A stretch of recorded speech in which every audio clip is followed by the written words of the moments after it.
customer discovery and trying to find out, where are potential funding options, all that kind of good stuff. Then it moved into, okay, I found those, now I need to build a network to be able to answer those, right? So the internal networking aspect of how do I find people internally, how do I network externally, how do I develop my value proposition, right? How do I develop that? And then the last couple sessions on, now taking that value proposition and putting it into a nice, simple trailer in Jason's terms, or a, your pitch, your elevator pitch type of a concept. So now to kind of continue on that theme, what we wanted to talk about today is, sort of going down the scenario that you met somebody at a conference, which is probably a typical case, or you've met somebody along the lines, they've shown some interest, and now you have an opportunity to be able to sit down with them and have a conversation, to talk a little bit about your science and why they should work with you and all that kind of good stuff. So, so this is really about that first true sit-down meeting with that potential sponsor, customer, whatever we want to call it. I don't want to go through a presentation, but I'm going to have some slides up here as background slides. These will be on Box as stuff that you guys can look through as well. I decided to bring in the experts instead of just having me here. For those of you that don't know, Chris, you want to introduce yourself? Hi, everybody. My name is Chris Kramer, and I run media relations and external affairs here at the laboratory. My background is pretty basic. I started out many years ago as a disc jockey of all things. Yeah. I'm old enough to have actually spun vinyl. That's how far I go back. Then I made the leap into news. I was a broadcast reporter for about 10 years. Got tired of the bright lights, fast-paced lifestyle, big paychecks. Secretly longed for an eggshell-colored cubicle where I could while away my time, so I went to work for the government and was the director of communications for a large government agency at a state level for many years. Spent some time working in the Olympics in 2002, and then about 14 years ago now, wow, Argonne made me an offer I couldn't refuse, and so I moved here lock, stock, and barrel, and been working here ever since.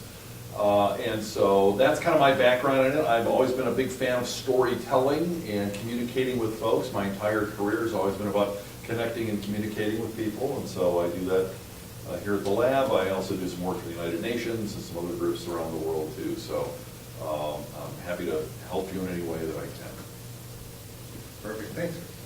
So again, I think what we want to do is kind of open this up as much around sort of discussion about what goes into a compelling presentation, what's going to make you memorable, and not, the moment you leave, they forgot that they actually talked to you and met you and all that kind of good stuff, and they're ready for whoever the next person is to give them their pitch and all those types of things. So I'll highlight a couple things, but please feel free to opine, and feel free to stop and ask as time goes on. But first and foremost is, and we've talked about this ad nauseum, is prep work, right? Before you go and sit down with this person, ideally, again, you've already at least met them, or you've been introduced to them, or you know who they are. So LinkedIn is your friend, right? Try to do a little bit of a background search on who this person is, or these people are, what are their backgrounds, because if, again, you folks are all experts in what you do, I can understand a very small percentage of what you tell me sometimes. So, I always say it's great to bounce something off of somebody in a BDE role or in a comm lead role, because we're familiar with what everybody does, but we're certainly not technical experts. So if you can explain it to us, you can probably do a fairly good job of explaining it to somebody else on the outside. But if you know who the customer or who the audience is going to be on your side of things, which goes into this, if you know who the target audience is, then you can sort of adjust your presentation or your talk, even if it's just a talk, accordingly, right? If it's a bunch of PhDs in your exact field, you may be able to dive deeper and use the jargon that we always tell people not to use, and do all those types of things. But if it's a general audience, or if you're talking to the CEO of the company, or maybe even the head of research in the company, that he or she's now a manager and they've probably gotten out of the day-to-day research stuff, they may not necessarily know all of the nitty-gritty details anymore, right? So we want to keep it a little bit higher level than that. So I think that is really the key on the prep side of things, is really just understanding who the audience is and using that to modify your talk or modify your presentation accordingly. When you're looking at doing research on this kind of stuff, it's interesting, you may remember not too long ago, Secretary Perry came to visit Argonne. And we put together an entire, day of tours for him. We had an entire team doing deep research on Perry, finding out what he liked, what he didn't like, what his wife liked to do, all kinds of stuff like that. His time in Texas, obviously, his time in the military, and we tailored a lot of our content to meet what his background was and what he was interested in. Because normally when we have high-level folks visiting us, because we want to, they build that personal connection, so it helps get more funding in the future. We're so interested in saying how great we are and the work that we're doing that we're not, again, listening to what they're interested in. So we set this all up to and including, we knew he'd been in the Air Force, and so we had a couple of our Air Force fellows just get on the bus with him at one point and chat about what they were doing. They actually said they were disappointed they didn't get to talk about their work, but they just talked about life in the Air Force and what it's like. And that really resonated with him. And after the tour was over, he actually said he was really impressed. He thought it was great. He enjoyed the Argonne tremendously. So it was very beneficial to do that research. And I'm not saying you got to go that deep dive with the folks you're going to be talking to, but knowing your audience is key. One of the first things I always tell people is know who you're going to be talking to, know what they're interested in. You want to say what you want to do and what your work is. Now, let me highlight this with a short story. About 2 years ago, and don't ask me how I ended up doing this. It was a New Year's Eve party. I was in Bermuda, and I ended up in this room filled with millionaires. I was the only non-millionaire in this room. All of them are, tech people and CEOs of transportation companies and whatnot. And I'm chatting with this guy who just owned only 6 energy development companies in Central and South America. His father had given them to him, and his father had more companies, and we're talking about this, and of course he's familiar with Argonne. And so we talked a little bit about, the connections and whatnot, and he goes, that's it. I get people coming to me all the time. They want me to fund something they're doing, and they're so busy talking about the science. They want to tell me what they did and how they did it, and all the little numbers and details. He goes, I don't care about that. I just want to know how this is going to make me money. And from his perspective, that's all he cares about. And we found through research that people, your audience, only care about science for basically 3 reasons. One of them is the sense of awe and wonder we all have. That's why we like stories about exoplanets and dark matter. We all, as human beings, have that sense of wonder about the world and the universe around us. That's great. We care about the practical application. What's it going to do to make my life better, make me money, solve a problem for me, whatever the case may be. And those different audiences will have different problems. A tech company may want something that solves a problem and makes their bottom line better. An elected official may want something that they can highlight to their constituents, yes, I supported this, so you should elect me again. Other researchers may be looking for research connections. So you have to kind of figure out what really drives them. And then the third thing, and this is the universal glue that kind of binds us all together, is we care about science because of the people involved in it. And so, for example, I was working with a group at the University of Chicago as they're getting ready to kind of pitch some of their research and their ideas. One of them was talking about a piece of research he was doing that ultimately would help them work toward a cure for cancer. But he started out with a very technical approach of what he was doing in the lab and the results and blah, blah, blah. So we got it twisted around. We said, how about you start with something like this? How many people in the room have a loved one, family member, friend that has ever had to battle cancer? And then the hands all go up, obviously, because it's pervasive throughout the world. My work is going to try and solve this problem, which can maybe lead to a cure. Real simple, real easy, but it draws that human element in. So when you're making those connections, never underestimate the power of people and the things that bind us together when you're talking to people about what you want to accomplish. Right. No, I appreciate it. Exactly. And that leads to this, and and this is exactly what Chris is talking about is you've had conversations with them before, or even through introductions. You've heard bits and pieces of what they have. This is taking what you've heard and regurgitating that to some extent. If you could, the best presentations I've ever been to are ones where they're speaking my exact language, right? If I said, I've got my own jargon, and and I'm on the buying side, and I've got my own jargon, and you put what you're doing back into that, that's that instant connection back, right? Okay, you listen to me, you know what I'm really looking for, so I'm going to pay attention now to the rest of what you're talking about from that standpoint as well. So the other thing on prep work is, and this is not to be underestimated, and I would say even for I'll let Chris talk to it, but I think even for folks that do talks and presentations on a regular basis, I know I personally spend a fair amount of time annoying people because of, at home because I'm standing in front of a mirror practicing, or worse yet, I practice on the dog and see if I can keep her attention for the, for the 10 minutes and before she walks off and wanders away. But, there really is something about truly standing up, doing the presentation aloud, not just practicing it in your brain, but practicing it in a setting in that front. Because of what you want to have, and Chris, I think you can probably talk to this better than I, but you want to have something that's real. You don't want to be rehearsed too much, right? You don't want it to be, because we've all been in those talks, right, where somebody's a very canned presentation and they, you can tell that they're mentally checking off the boxes of everything that they've got on their list. So you don't want it to be canned. You want it to be a little bit free-flowing and real. But to have that realism, you really have to practice a lot.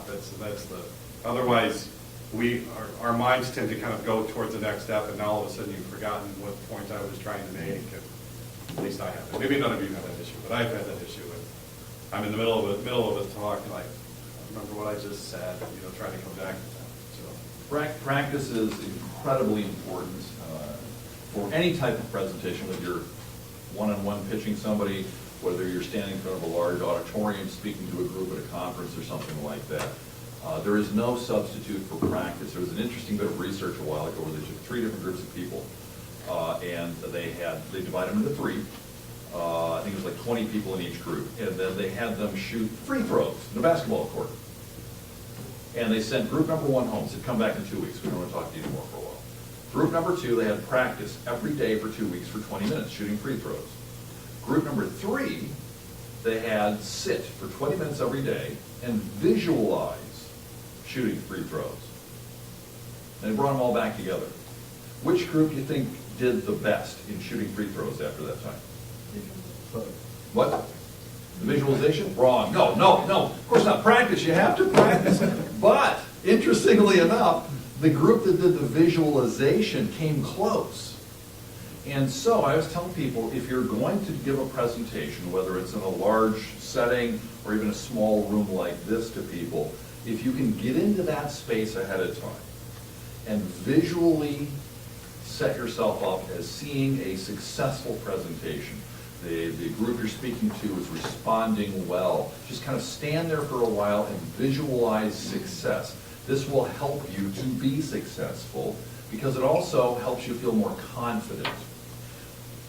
Speaking to groups, speaking to individuals can be terrifying to people. Most people are terrified of this stuff.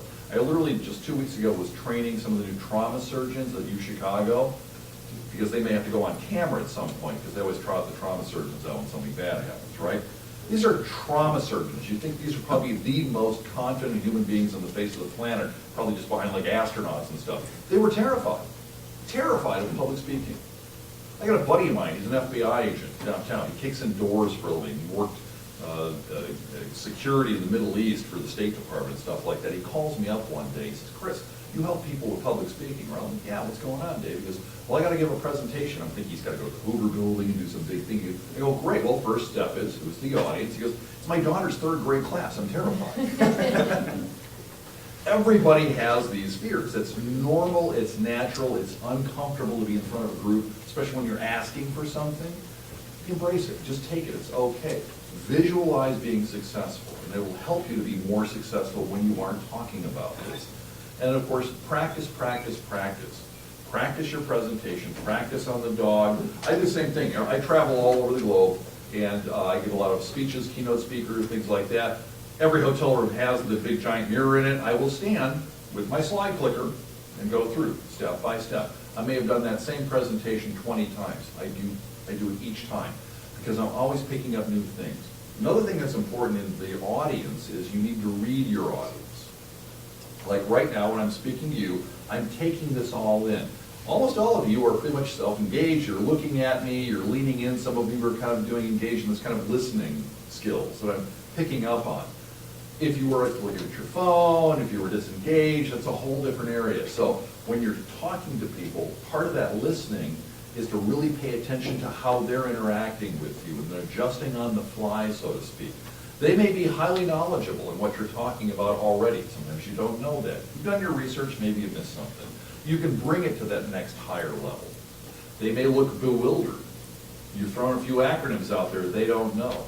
You need to adjust on the fly, making sure they understand. My role here at Argonne is simple. I'm actually the resident dumb guy. I'm not a scientist. If I don't get it, it doesn't go out on our website or out the doors. We explain stuff to everybody so they can understand it. It's not easy to do, but that's okay. Don't assume people have that level of knowledge, but that's part of that listening, engaging, and watching who you're talking to. That will help you to build that human connection. Also, your nonverbals are really important. I'm going to point you at Volker. I'm going to watch. I'm going to pick on you for a second, okay?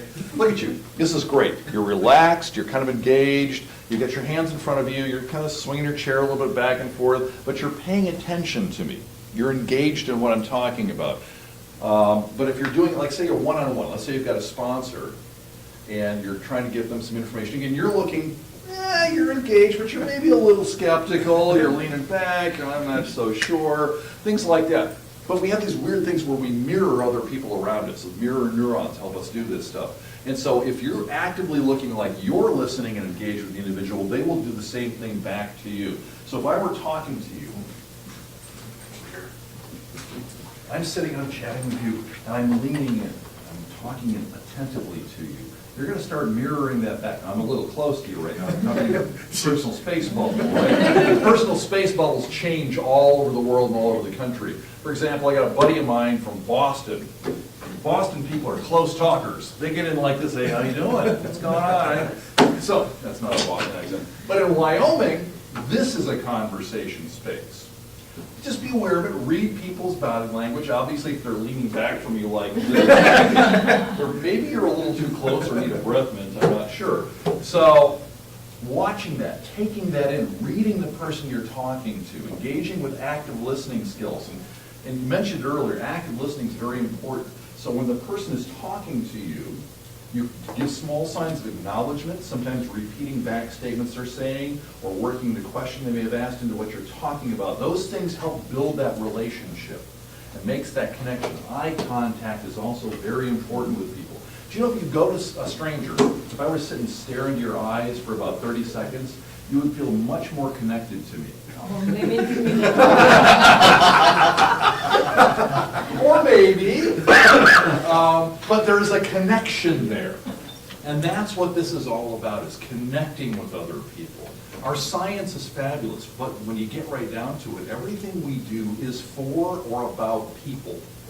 And helping to make that connection can help you to draw out that person that you want to get some funding or support from. It's all about relationship management. I think they teach that in business school, don't they? I'm not a business person. I couldn't handle the classes, so I'm a communication major. So it's all about those human relationships, and that's what really drives this forward. Yeah, I think that, again, I think, to reiterate, it's what's this going to do for them individually, right? That's if you can make that personal connection and help them understand what it is you're talking about helps them on an individual level, then you're golden, right? Then you've really got something there. I got a question for Chris, so I'm short. Yeah. No! I'm short. You reach the ground. That's all that matters. I'm shorter than most people that I talk to when I stand up next to them. So that is difficult issue. Another difficulty is that I'm so used to being short. Whenever I wear high heels to feel a little taller, I feel like I'm too tall. And then I start falling down. So I would be like on my heels and keep like doing that. Body language is, So- nonverbal communication is important. Being short is not, that's nothing that will deter you or make it any type of an issue or anything like that. That has nothing to do with it, although it's really interesting. They found that most business CEOs are tall. I think it's just a natural thing that we do, unfortunately, that unconscious bias. It's unconscious bias. Yes, it's true. So, hey, heels can work, that's great, and they're always fashionable, people like that. But again, you can either, there are ways to compensate for this, obviously, is, just continue talking with them. But it sounds like almost it may be a confidence issue in some ways, because you're short, you feel like, the way humans work and the way we interact is, there is a tendency when you're looking down at someone, it kind of feels like it's almost a diminishment. And so sit down like you're doing now. Invite them to sit down maybe. Hey, do you have a couple seconds? Let's sit down here and talk in this little alcove or whatever it is. That will even the playing field, if you will. If you're not feeling confident, Amy Cuddy's done some fabulous work at Harvard on this. Yeah, She's found, you've read the book? I've listened to her TED Talk. Oh, okay, yes, fabulous, absolutely fabulous about how, how we're feeling is reflected in our body language, but what we do with our body can change the way we feel. It's fascinating. So if you're feeling a little nervous before you have to go do a presentation, there's a few things you can do to help calm yourself down or feel more confident. The first is a breathing exercise I learned many, many years ago from a guy that used to work in critical incident stress management for first responders. And that is you breathe in slowly. Let's say you're a little nervous about something, you want to have a little more calmness about you. So you breathe in slowly through your nose to a count of 10. Take a deep breath, diaphragmatic breathing, as they used to teach us back in the old broadcast school. You hold it for a count of 10, and then release it slowly through your mouth for a count of 10. This will automatically ratchet down your anxiety level. It'll make you feel a little more calm, a little more serene. If you have teenagers, this is a great thing, trust me. So that's a good way to calm yourself before you go out and talk to people or step on stage or whatever it is you're doing. The other thing are the power poses that she talks about in her book, where you stand like this. And I wouldn't go like stand around at a conference hall like this, but maybe go to the restroom or something in the stall and you will automatically start feeling, if you adopt confidence poses, you will automatically feel more confident. And that's why I always recommend, again, that visualization. Go into the room if you possibly can. Visualize a successful presentation or encounter with a possible patron, because it will make you feel more confident. And they'll pick up on that. There's subtle cues we always read in other people. So doing little things like that can give you the edge over maybe your competition. Did I answer your question? Sort of? Yes, of course you did. But the other comment that I had, that you were talking about body language and confidence. So what I've learned throughout my career, not only have I always been short, I've always been female. So, and for the majority of my career, I was the youngest in the meeting room. And so I actually kind of adopted that little girl image, Yeah. because it seemed to work. Like the older men, and they're like, oh yeah, sure, we can listen to you. And then they would actually listen. Yeah.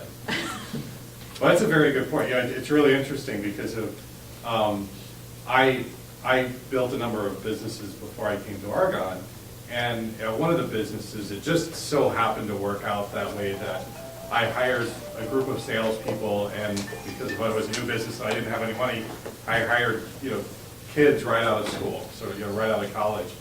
And they had that exact, and it was in an industry, it was in the solar industry, but it was on more of the construction side of solar, right? So it's the classic old white guy world, right? It's that space. I used to work in manufacturing. Yeah, right. So, but what was really interesting was we found the exact same thing, male or female, because they were, 22-year-old kids. Because they were 22-year-old kids, the customer took on either a fatherly or in some cases a grandfatherly sort of relationship, and they wanted to help them be successful. So it became a great sales tool at the end of the day because it was almost like, here, let me put my arm around you and I'm going to help you be successful. And it was really interesting because I never had that personally. Apparently I was never that young, I don't know,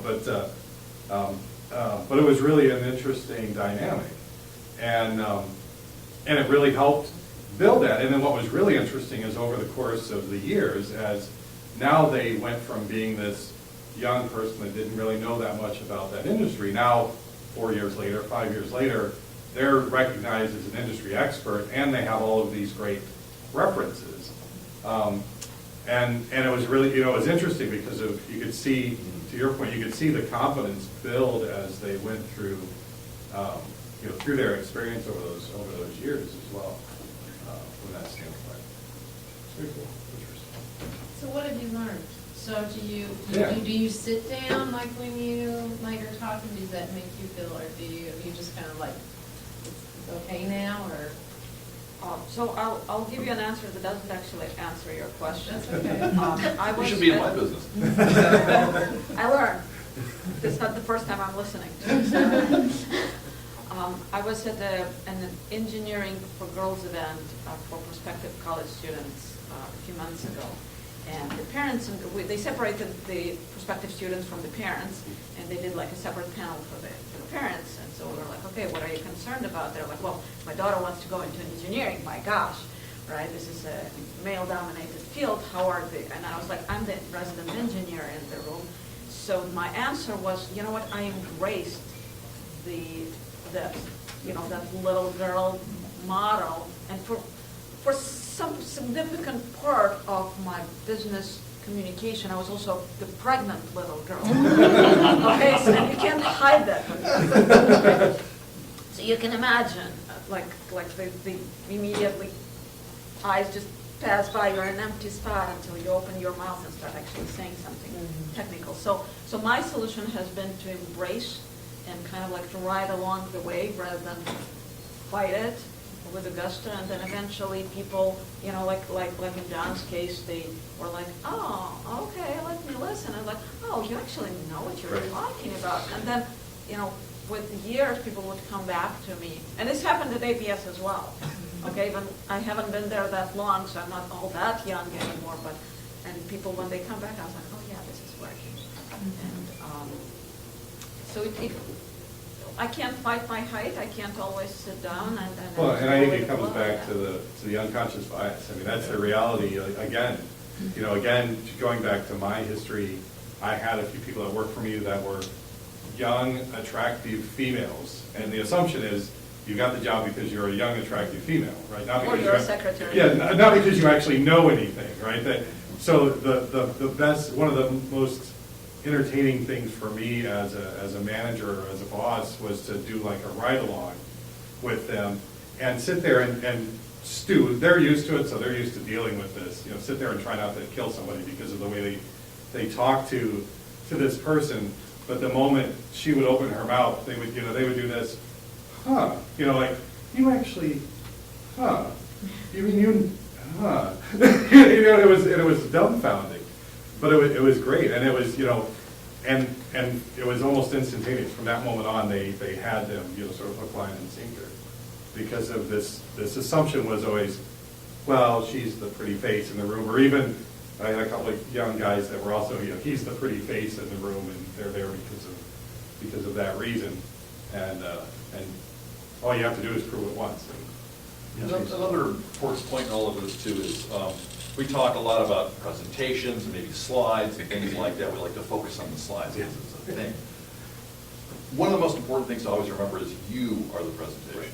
So be yourself, but be able to understand what it is the person you're talking to is looking for, that what's in it for me aspect of it. Because again, that's why we're communicating. They want something out of this. We can't diminish that. We love to talk about what we want, what we want to give, what we want to do. But remember what they want, and that's got to be the primary thing in there. But be yourself. Be confident, be comfortable with who you are, and be yourself when you're doing your presentation. And practice that a lot. But I mean, have the confidence to know that you are the experts. You know this stuff.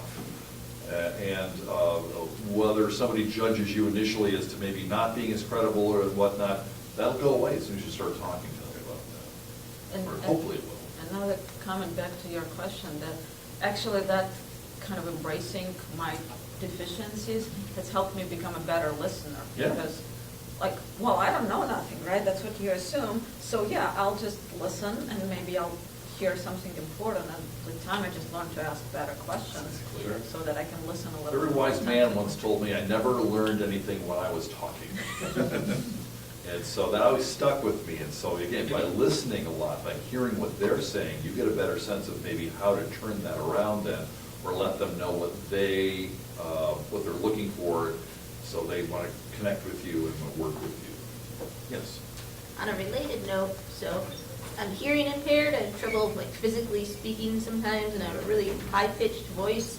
So I found it's helpful in presentations if I spend like just a few, like 30 seconds to a minute at the beginning of my talk, not diving into anything highly technical, just so people can wrap their brains around my voice a little bit. That's also very helpful for people with really heavy accents. Gives Oh, people's yeah. brains time to adjust to their accent so they can be tuned in and actually True. understanding you by the time you get to your technical content. Part of that is adjusting to your audience also. Be yourself, but know that sometimes you need to regulate and adjust your pacing, your timing, how you're delivering the information, your volume. Many times, there's all kinds of things that come into play in this. When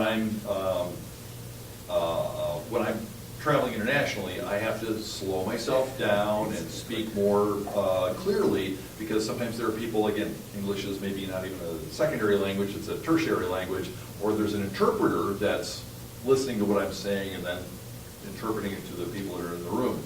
And so it's not disrespectful, it's just me slowing down, giving them an opportunity to understand me. I also have to speak slower in the southern parts of the United States.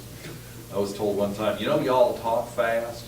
But again, adjusting to your audience, understanding your audience, knowing your audience, how you dress actually impacts how people perceive you too. Like, for example, it's a little casual for DC. I'd be wearing a tie if I were in DC.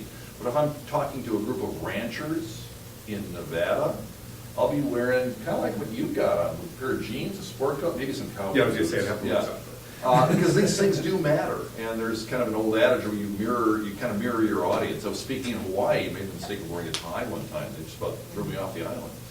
So identify your audience, know what their expectations are, and then kind of adjust to that.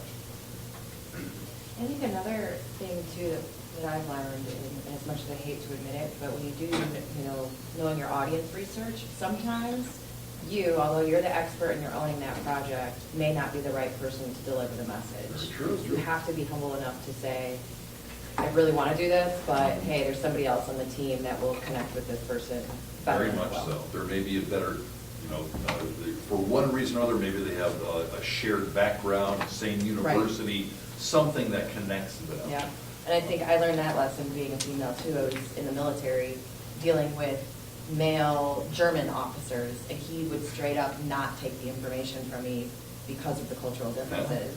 And, I hated it and I wanted to fight it tooth and nail, but at the end of the day, it wasn't good for the mission. So, you have to say, give up at one point and say, It's an somebody else imperfect will be world, best but we have to adapt deliver to it this. sometimes, Yeah, yes. and that's okay. So, I'm working on that with my 2 teenage daughters, because they're like in the fighting mode still. Yeah. And I'm like, I get it. yeah. They grow Yeah. out of it, trust me. Yeah. Well, I- Eventually, 23, 24.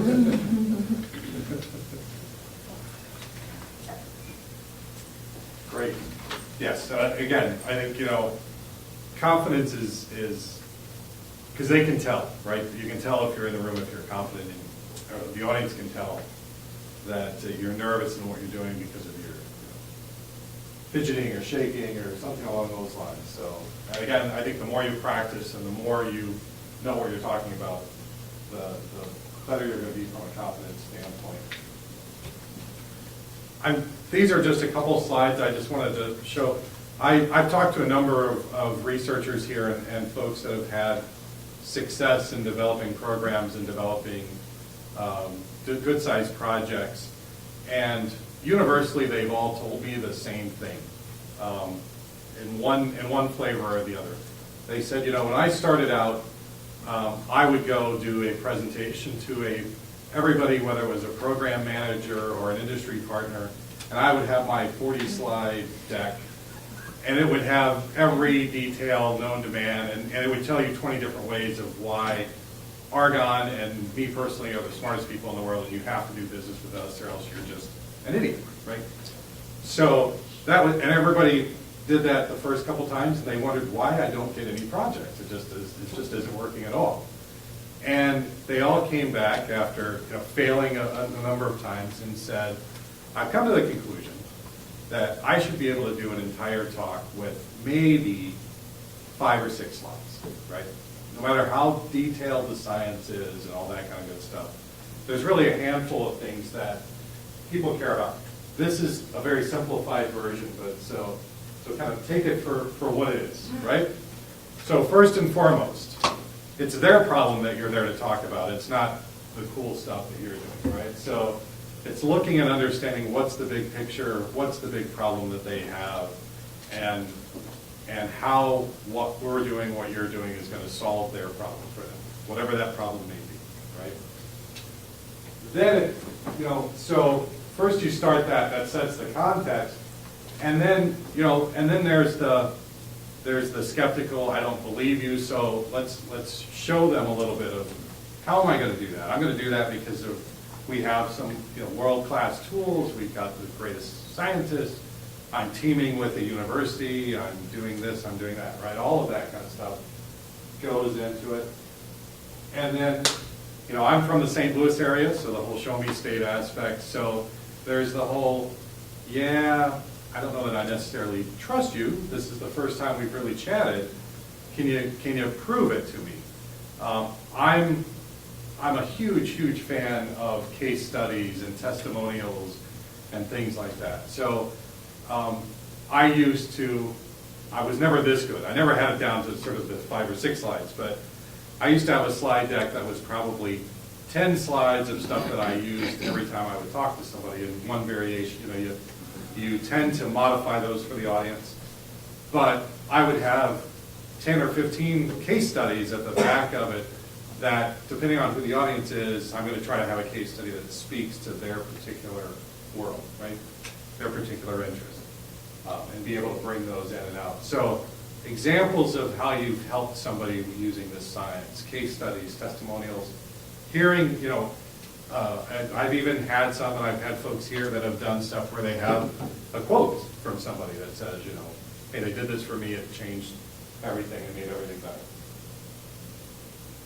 So, and then this is the critical part, which we've talked about a lot, but at the end of the day, what's in it for them? So think of this, you guys all know your program managers far better than I ever will. So think of it from a program manager's standpoint. So what's their motivation? Is it their motivation because of, hey, if I'm successful with this program or this project, I'm going to take the next jump up? Is it just getting a gold star, right? Is it that aspect of things? Is it I'm just doing my rotation here at DOE and I want to have this on my resume so when I go back to the real world, I have this I can say that I, got this new science off the ground type of thing, right? So think about that. And that's really where knowing that audience is such a critical piece of things.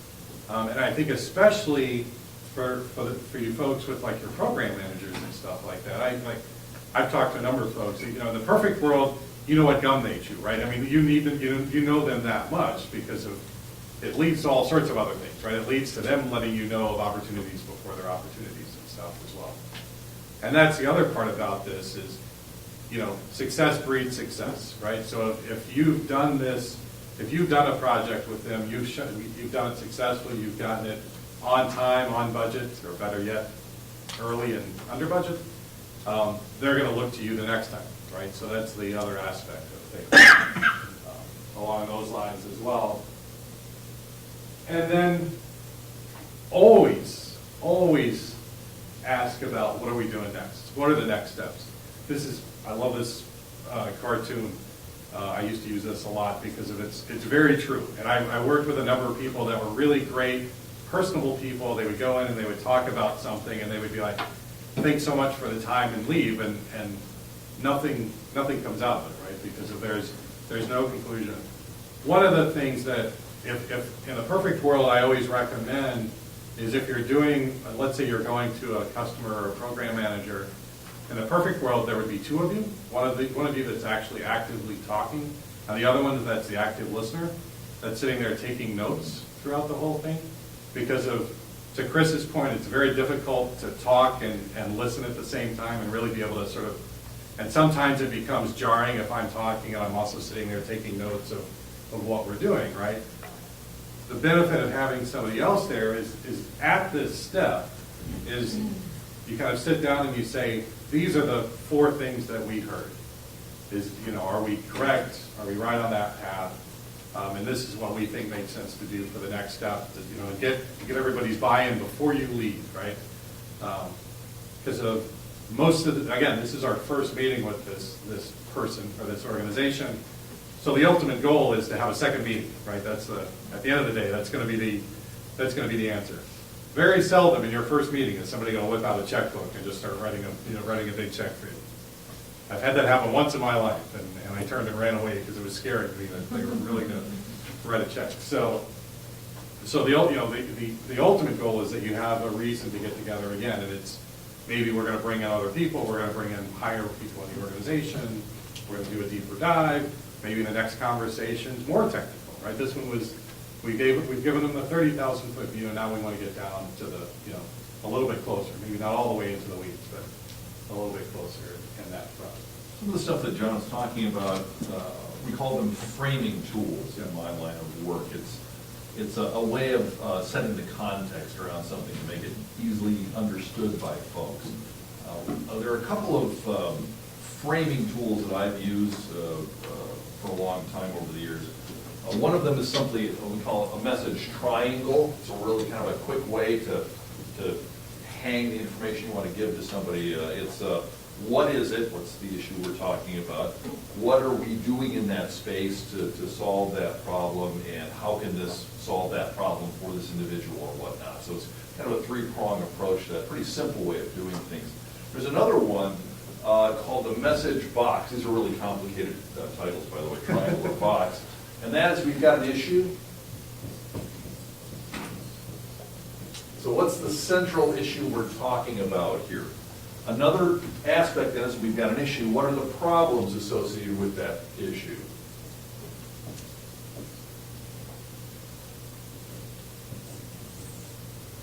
The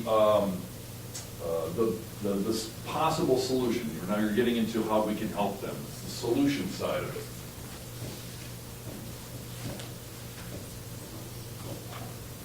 What are the potential benefits of solving the problem?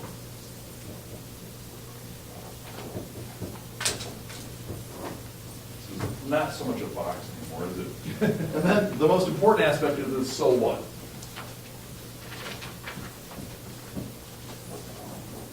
So what? So this is why this is important to solve the problem, why this matters, et cetera, et cetera. This is just kind of a tool to kind of hang things on. So as you're mentally starting to craft your message or put together a presentation, this is some way to kind of organize your information, if you will.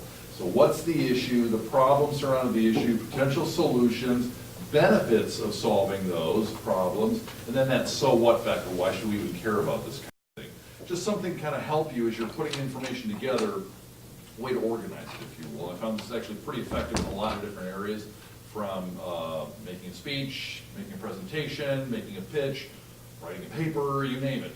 This is a good way to kind of organize your information there. It's something we've used pretty successfully upstairs a long time. How is so what different from the benefit? The benefit would be the benefit of solving the problem, the benefits of it. The so what is why do we care about it? There's a lot of problems we don't really need to solve because they don't matter to anybody.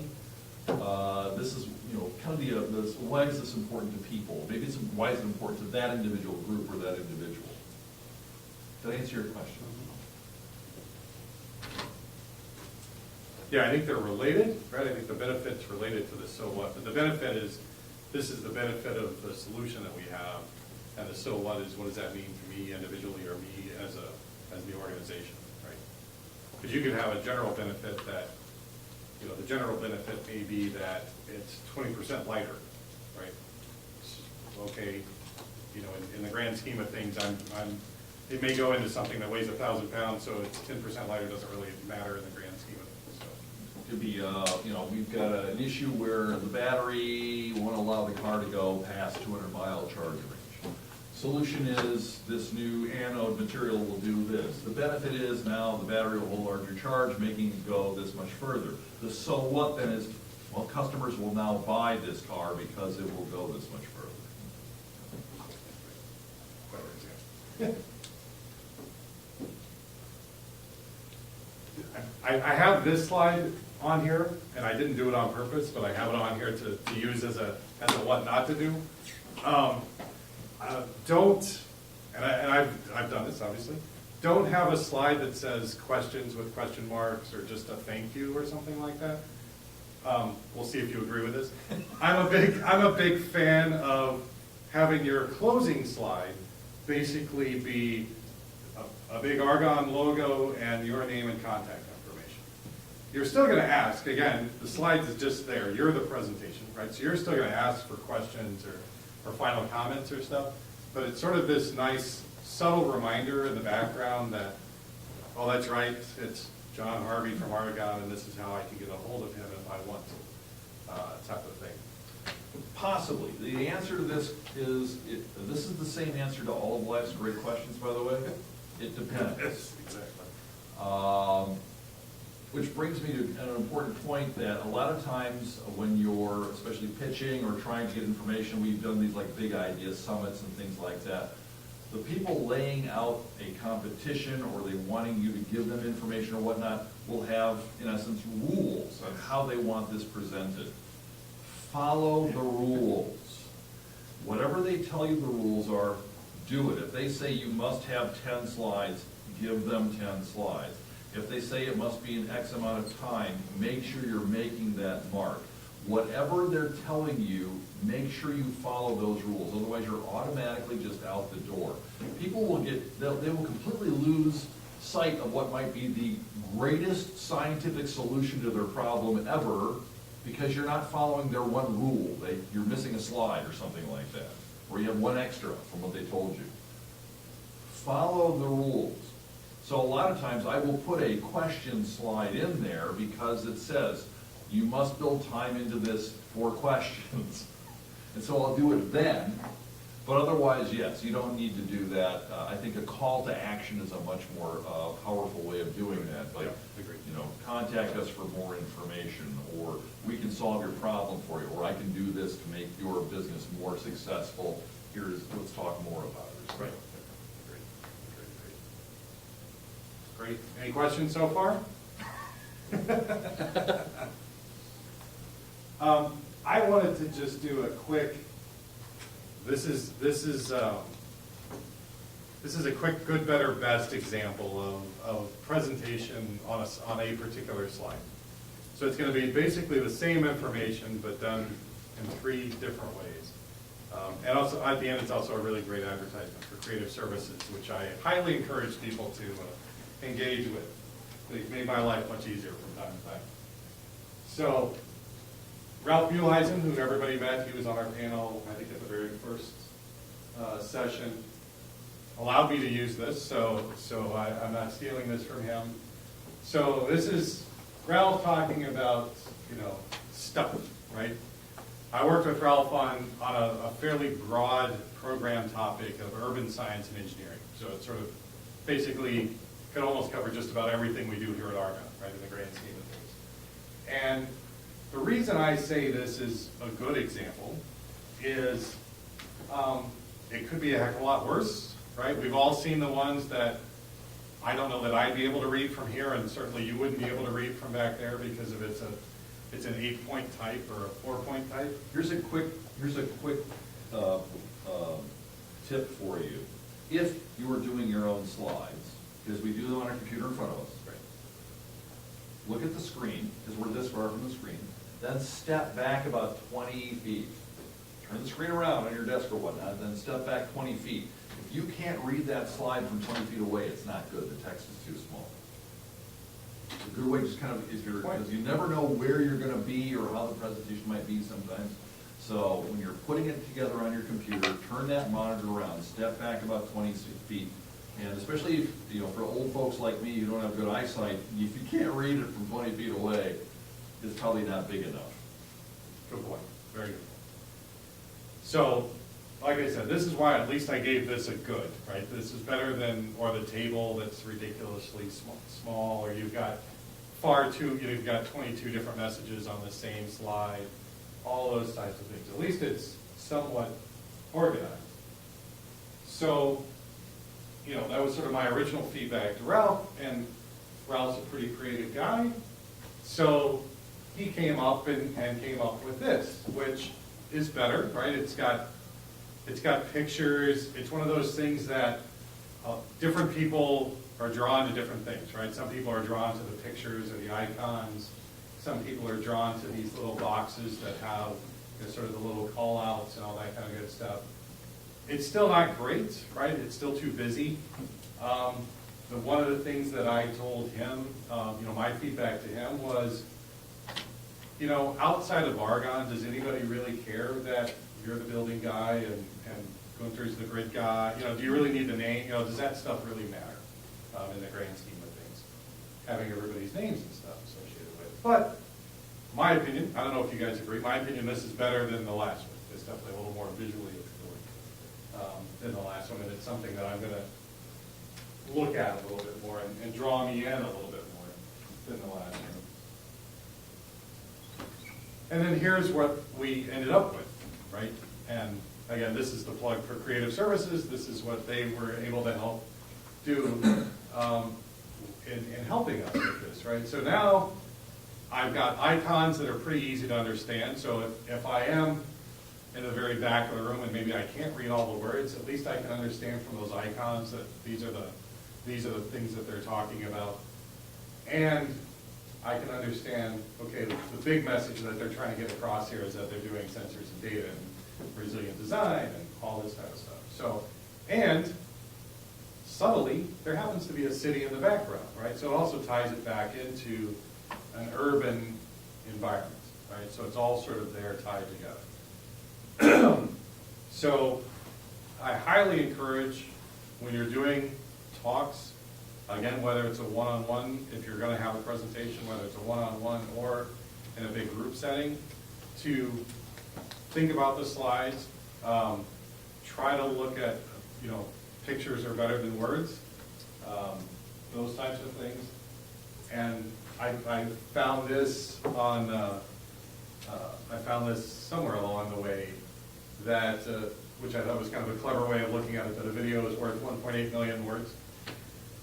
Because of you know, going through the math there, but I'm a huge fan of 30 frames a second. yeah, exactly. So, but I'm a huge fan of video, like the little short videos and stuff that we do here as well. It gets our point across, you know, in 30 seconds or a minute. You can get our point across very quickly as to what it is you're doing, and it reinforces what we're doing from that standpoint as well. Visual and video is very powerful. It draws people in, makes them pay attention. A couple of quick pointers on if for some reason you're not doing Creative Services and you have to create your own slides, I'm going to give you the 30-second how to design slides course right now. There are four elements that make up how to do a slide, okay? Because it's a visual representation. The first is contrast. You want high contrast like this. You've got black text, white screen. Easy to see in any environment like that, all right? You want repetition. Repetition is using the same fonts and same elements across the slide deck. You don't want to have a whole bunch of different types of fonts or different types of shapes and images in different colors. You want to use the same elements over and over and over again. Alignment. You want things to line up. Actually, centered alignment is usually kind of weak. the way we look at screens and things like that, but you want things to line up properly. You don't want to have them all over the screen. Our eye tends to look at things on a screen in a certain way, and we want them to line up. So you want, a list here or a list here, they should be lined up, not just scattered all over there. Proximity.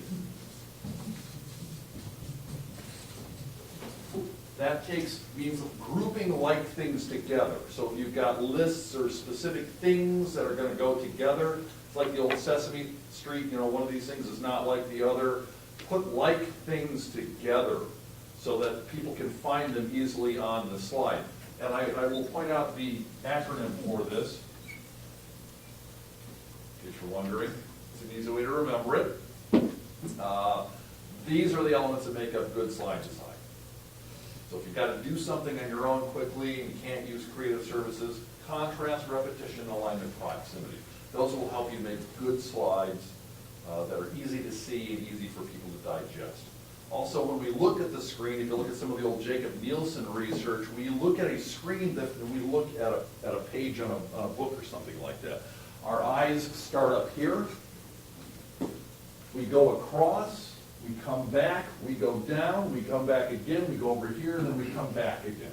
It's kind of weird. It's almost like a weird 7 type thing. So if you're designing this and you want the most important elements to kind of go up in that upper left corner there, that's just how we tend to do it. We've evolved to look at screens like that. I just want to point out, whatever you're doing now lacks contrast. I need more contrast. I do. I need a better marker. Very good point. When it comes to slides, a couple of years back, I saw an article, and those guys studied the reaction of audience when they saw slides. And I personally was totally unaware because I thought everybody would react like I personally do. So if I see a slide, I'm not reading it. Right. But I learned that 90% of the audience is actually reading the Yes. slide. Yeah. And that changed my approach a little bit because I was putting many more words and text there Oh, because yeah. I didn't assume they would read. Right. And you hit on a really key element here. If they're reading your slide, they're not listening to you. That's why when John said fewer words, more images really are much more powerful. You are the presentation, not the slide deck. I'll give you another piece here, okay? We love our laser pointers, don't we? We always want to do this and point to data points and whatnot. What happens when I turn and use a laser pointer like this? I've completely disengaged from my audience. My back is to you. I've lost my audience at this point. So I will beg you, never use a laser pointer. Never use a laser pointer. You lose your audience. There are better ways to highlight data points on your slides if you need to do that. You can have and by the way, extra slides don't cost more. You can have it blow out, or you have a bubble come out or something like that, so it's usually much more effective. But it depends on the rules and what they expect. That's a very good point. Because I think we probably all have been in a talk where somebody turns around and does the whole laser thing, and now two things are happening. Again, you're not paying attention to the speaker anymore, and you're the cat that's chasing the laser across the across the screen to see where it's going to go next to some extent. So, which is challenging to say the least. I feel there's a lot of subconscious things are going on. So when I sit in talks, people would say, that was a great talk. It has nothing to do with the content. Yes. Right. Just because Exactly, they were which is engaged. very true. Yes. You're with somebody Exactly. turning around, great content. But you've got their attention, and that's Yeah. the key in this. You can have the greatest invention, the biggest breakthrough in the world, but if they're not paying attention to you, it doesn't matter. If they don't hear you. And that's that engagement is so important. Exactly. Very true. Any other thoughts? So we're all hard on ourselves, right? Mhm. We give a talk, and we come out of the talk, I was at Notre Dame last week, gave a couple talks, and I'm driving home, and I'm like, so did I hit it out of the park, and so my measure of success is if the engagement piece, picking up what Volker said. I had a lot of people ask me questions, so I'm like, I think that was, so how do you measure? I mean, how do you, like, the same thing if you're talking to a sponsor, they're not gonna write the check out right away. I guess if you have a meeting next. But what in your world, how do you measure success? Just give us some. Well, the answer is it depends. Right. Depends on what you're trying to accomplish. Again, it goes back to know your audience, and this is something we haven't touched on either, is why are we doing this? I have a lot of folks come to me and they'll say, hey, Chris, I'm speaking at a conference, I need you to go through some of this with me. I'm great. Why are you going? They invited me. That's not why you go to a con. What are you trying to accomplish there? Any communication is designed to do something, whether it's to make people aware of some new thing we're doing, generate more research connections, make them think, feel, see, whatever it is we're trying to accomplish. There's got to be some reason for it. So ultimately, the measure of success is whatever you want to accomplish, is that happening?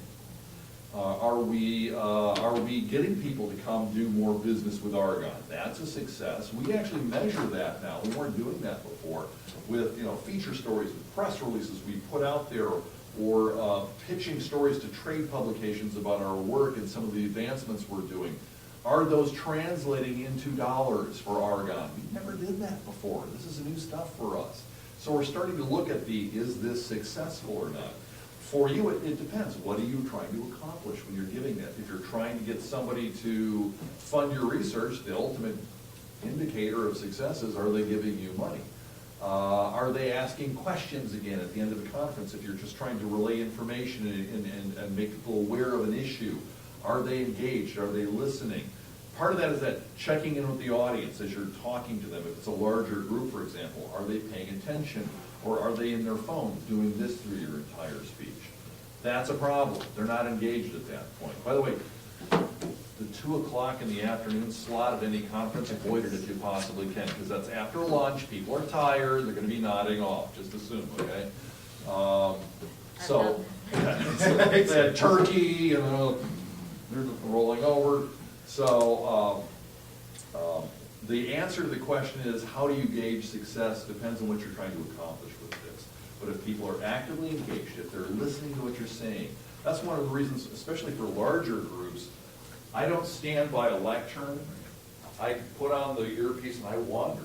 I will either walk up and down the stage if it's a high stage, because moving around keeps people actively engaged. They're following you, they're talking. I ask a lot of questions when I'm doing a presentation. How many people here are afraid of sharks? Or something like that. And you get engagement like that. And so I ask questions. How many people know about blank? Have you ever had this happen to you? I tell stories about my family, because that's one thing, that's the universal. Everywhere around the world I've been, every person I've ever talked to, we all have family, in one form or another, and these are universals. We all have these hopes and dreams for our kids. We all talk about our parents. We all talk about, you know, our neighbors and things like that. Everywhere I've been, this is the same stories over and over and over. We gripe about our spouses, things like that. These are the universals, and I draw those in many times. I've had people stop me. I did a lecture, I was a keynote at a conference in Tel Aviv, and I actually got stopped on the street by people because they were remembering the stories I was telling you about how a friend of mine was afraid of sharks when I was talking about risk and crisis communication. So I mean, these are the things that resonate with people. It's that human connection again.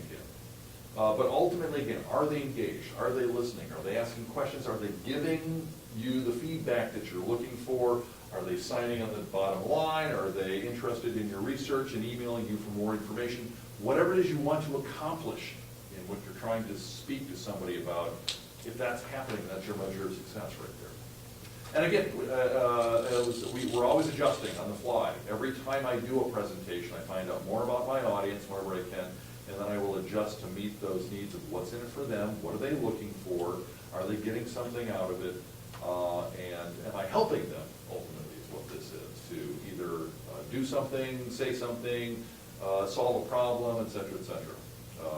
There's an old mentor of mine used to say it's about getting the right information to the right people at the right time through the right channels so they make the right decision. And that's what I look at any type of communication network about.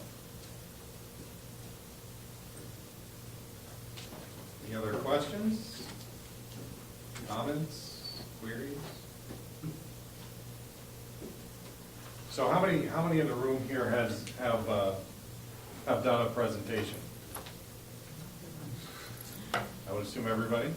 So individual, conference, or both? Yeah. And did you do, so did we not, we probably didn't teach you anything, you guys were doing everything correct before you came in today, right? That's my assumption. So, these are only mistakes that Chris and I have made in our past lives. And I've made a huge number of mistakes.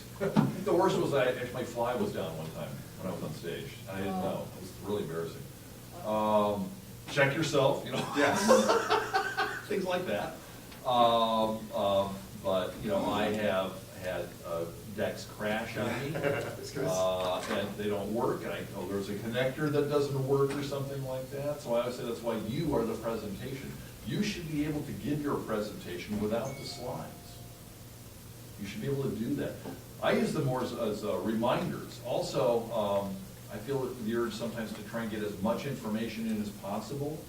And then if I forget to bring up a point, I'm like, oh, I gotta go back here and bring this point up. People don't know if it's not critical to what you're trying to communicate. One of the hardest things is paring things down to make it short. Mark Twain once said, you want me to speak for 2 hours, I'm ready to go. You want me to talk for 10 minutes, I need 2 weeks to prepare. You know, be concise. Know your audience. What do they really need to know? What are they looking for? And then give that to them. I feel it's very difficult to get real feedback. It's kind of impossible, right? If I talk to colleagues, they all want to be nice. If I go to the conference, they come back, it was a great talk, right? It's really difficult to get honest and fair criticism. So the only way is... We're not nice. We'll yeah, we'll definitely give you real nice. feedback. You might be very different, right? But Yeah, exactly. the only way is trying to read it, right? And I see, oh, they fall asleep, so maybe I try something different. But nobody will stand up and tell me, yo, on that slide, you totally lost us. Right. So that's a problem, to get that feedback. Right. But I But, also, yeah, go ahead. I also think, Booker, to your point, I mean, these guys, I mean, we could give you some feedback, but I also think it's fascinating. We had, I don't think you mind sharing this, but I'll just say this, we had a COO at Argonne go and give a talk, and there are other people from other labs in the audience, and Argonne people too. So how did the talk go? I asked, because I wanted to know in one of these workshops I'm running, and people were like, it was great. And then other people were like, you know, so it's it's like, I think you're gonna connect, right? It's a given. You are gonna connect with people in the room. So people might say, oh, Booker, that was a great presentation, and then you can't get the other feedback. But it's just, it's different people, right, too? I mean, you're never gonna get them all. I mean, Exactly. right? Some people, you can't make everybody happy. Yeah. But again, ultimately, the goal in all of this is, what is your goal in doing it, and is it happening? And I think, again, to Chris's point earlier is, if you're actively engaged with the audience, and you can, and I've seen people that are I can do a relatively decent sized audience, but I've seen people that can connect in. I felt like he or she connected to me in a room of 5,000 people. So that is a gift, to be able to truly be able to connect with all of those people. But the more that you can do that, the more that you can, as you're going along, you can actually get the pulse of somebody on a particular slide, or more importantly, on a particular topic that you're talking about at that moment in time. Because you're going to see people shift, especially if it's a 20 or 30-minute presentation. Not everybody's going to sit, during parts of it, people are probably going to be doing this, and parts of it, they're going to be like looking back, and hopefully the parts of it, they're not going to be playing on their phone, but if they are, that obviously is a pretty good clue as to where things are going. But that's one of those things. And again, that's another time where sometimes it's actually really nice to have that second person in the room, because of, they may not give you the honest feedback because they're going to say, wow, you did a great job, because they work for you. But they can sit there and reading the audience as well and being like, during this part, people sort of faded away a little bit there for a little bit, but you brought him back when you jumped onto this next topic or something like that. I've seen that happen, especially when I've had to do, an hour-long presentation or something like that, or even in a classroom setting like this. I would love to think that you're on the edge of your seats the entire time we talk, every time we talk, but I doubt that happens the entire time. So you can kind of see how it ebbs and flows and adjust accordingly from that standpoint. Anything else? Any other observations? Yes? This is just like a side comment. Most of the people I work with aren't really familiar with the resources available from the communications people. Kind of consider them just overhead dollar sucking leeches. Pretty much, but. I came out of the program side. I was 10 years on the program side of those. I understand that Yes. completely. But we're here to help. I know, we're from the government, we're here to Exactly. help. Where But can we are- learn more about what resources are available? And that's it. I think sometimes we're a bit of a secret. We have communication leads, we're all in there as the lab. We're the gateway to all of this kind of stuff. And so if anybody needs to know who their comm lead is, let me know. I'll get you in touch with them. We can do coaching for you, one-on-one or in groups. We can set you up with creative services to make sure your slides look phenomenal. We can do all kinds of stuff for you. We've done plenty of these things over the years, prepping people when they have conferences or need to go pitch somebody or whatnot. Always happy to do that. Yeah. Like a free service, we have to run across it. Creative services is not free. I am, and my people are.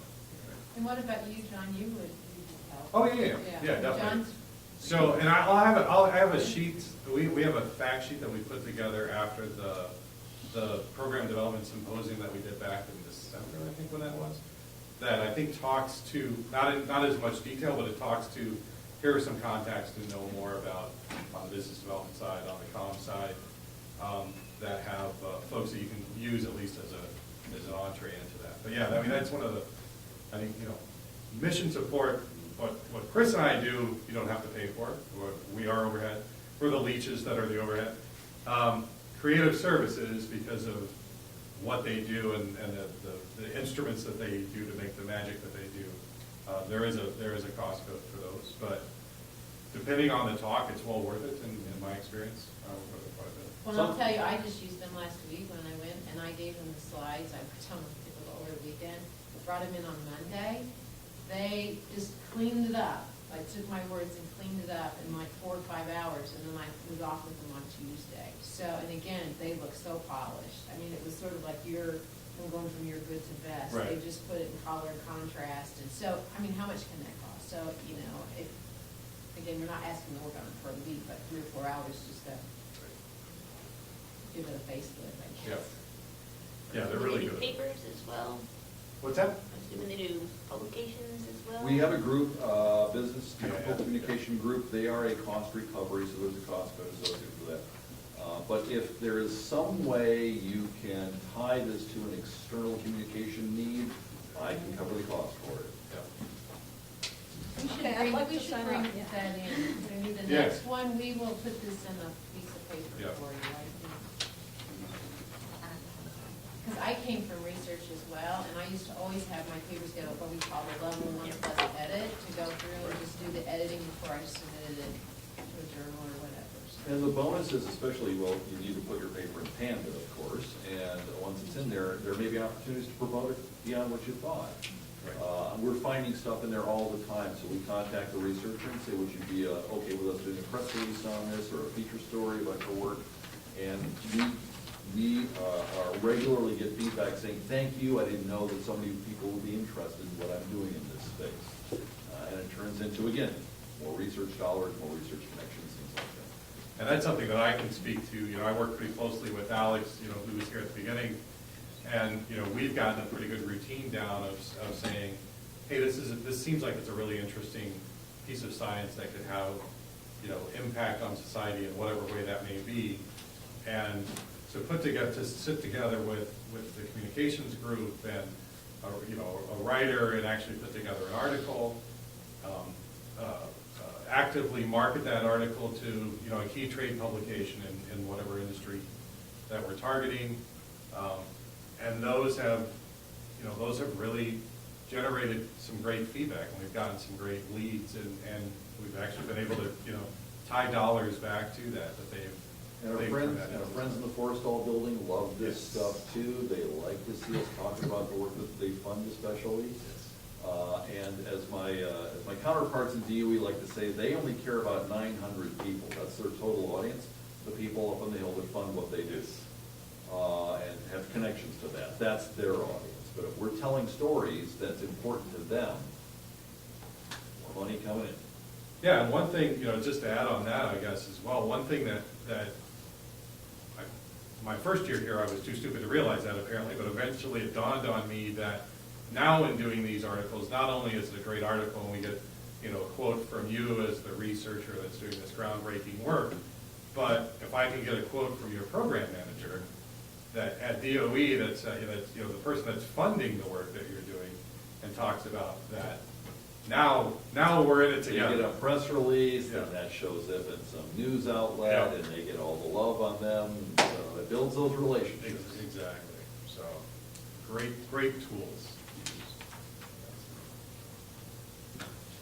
Well, great, thanks again, everybody, thanks for the attention, we appreciate it. And what's in 2 weeks? So in 2 weeks, we are actually gonna have, two researchers that can talk to pivoting. So I've developed this great value proposition, I've gone out, I've tested it, I've talked to a bunch of customers, and it's completely wrong, or now I need to take a left turn or a right turn, and they're gonna be able to talk to that a little bit of, So no session next week. no session next week, but the 11th. Yeah, Is the the 11th in 2 weeks? Yeah. Yeah, next week we'll be at the cafeteria if you want to talk anything more about this or any of the previous sessions. Right. Both Harvey, Jim, John, and I are out next Friday. So All right. Lisa's the one. So am that- I. So we will have, we'll send out an email. Okay. We won't have next Friday. Yeah, I'm out as well. Okay. Perfect. Thank you, Hank. Yeah. Okay? Thanks again, It was everyone. helpful. Thanks again. Appreciate it. Yeah, thank you.